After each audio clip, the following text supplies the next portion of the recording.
4e épisode intitulé Walkabout est mon premier grand choc devant Lost.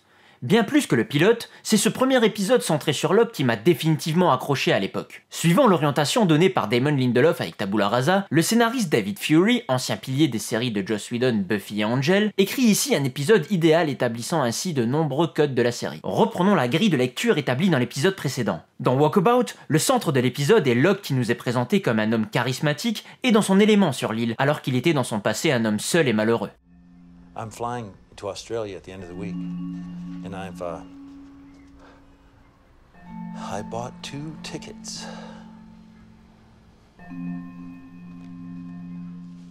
Helen?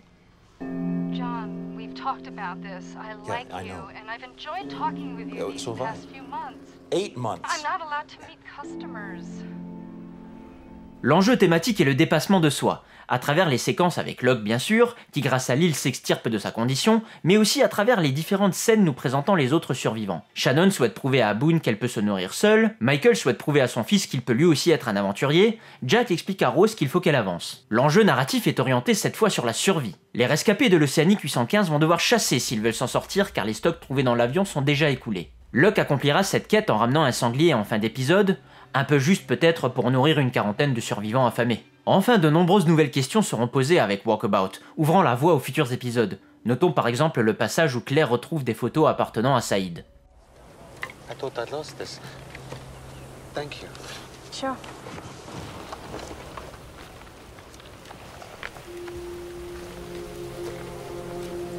Parmi ces multiples facettes, Lost est avant tout une série sur le regard, et cet épisode Walkabout est là pour nous l'affirmer. De par sa conception, la série nous propose en réalité 3 regards sur les événements qui s'y déroulent et suggère plusieurs niveaux de lecture. Le plan sur l'œil de Locke ouvrant l'épisode est une marque de mise en scène du pilote qui n'avait pas été reprise dans Tabula Rasa, mais qui prend ici un sens amusant quand on connaît le déroulement de la série. Jack puis Locke sont les 2 premiers regards sur l'île. L'histoire de l'épisode, et en particulier celle des flashbacks, se focalise sur la façon dont Locke se percevait dans son passé et se perçoit aujourd'hui sur l'île. Seul, maltraité et physiquement impuissant, John refuse pourtant d'admettre sa condition. Le contraste entre les 2 temporalités ne faisant qu'amplifier l'importance de l'île. Aurait-il vraiment un destin ? Norman Croucher. What? Norman what? Norman Croucher. Double amputee, no legs. He climbed to the top of Mount Everest. Why?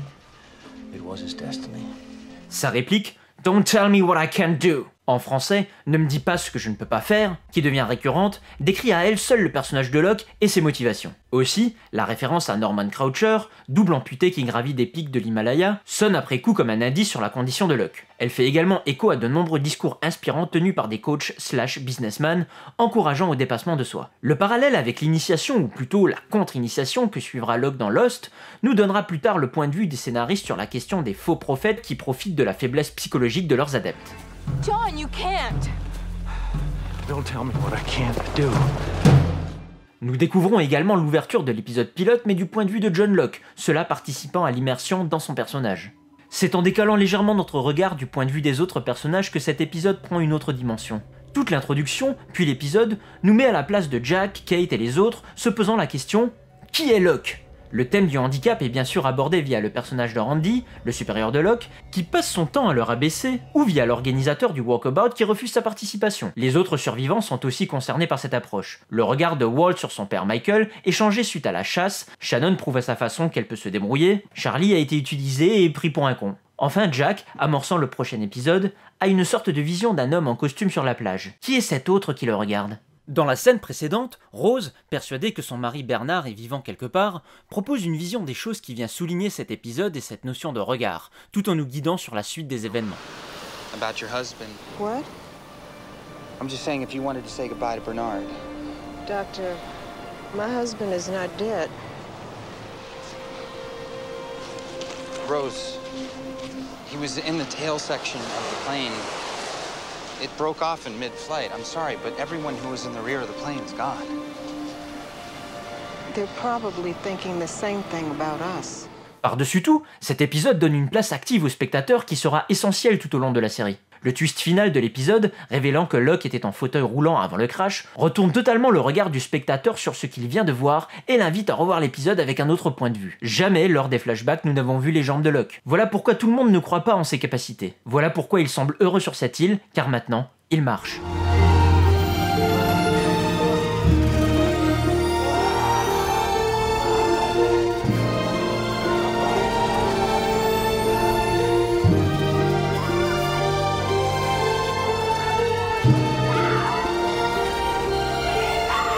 finale de l'épisode, alternant la révélation et le réveil sur la plage, que nous percevons maintenant différemment, est magistral et restera comme l'un des moments les plus marquants de toute la série. Présenté pour le moment comme un personnage bizarre et dangereux, avec son sourire énigmatique et sa cicatrice sur l'œil, cet épisode bouleverse totalement notre regard sur Locke et fait immédiatement de lui l'un des personnages majeurs de la série en apportant autour de lui son lot de nouveaux mystères. Pourquoi a-t-il récupéré l'usage de ses jambes? Qu'a-t-il vu lors de son face-à-face avec le monstre? Ou plutôt, lors de son face-à-face avec le spectateur si on se fie à la réalisation de Jack Bender. Avec cette mise en scène excluante, la réalisation fait de Locke un témoin privilégié des manifestations fantastiques de l'île et nous comprenons en tant que spectateurs que c'est à travers ce personnage que nous en découvrirons plus sur les mystères. And you gave him his knife back? Avec ce 4e épisode, Lost s'impose par son écriture et invite le spectateur à un jeu de regard particulièrement malin qu'il faudra garder en tête toute la série pour l'apprécier à sa juste valeur. Revoir Lost plusieurs fois permet au spectateur d'adopter d'autres regards et de percevoir les différents niveaux de lecture. Ne nous fions pas à tout ce que nous voyons et à tout ce qui nous est montré. Ne nous fions pas à notre premier regard ou nos a priori. My husband was on a plane. Right. You even listening to me? What's a 4-letter word for I don't care? Au départ, cet épisode devait s'appeler Lords of the Flies, mais il porte finalement bien son nom car Walkabout signifie rite de passage. Une façon d'enseigner aux spectateurs qui le souhaitent les différentes façons de regarder la série et pourquoi pas le monde. Un épisode essentiel.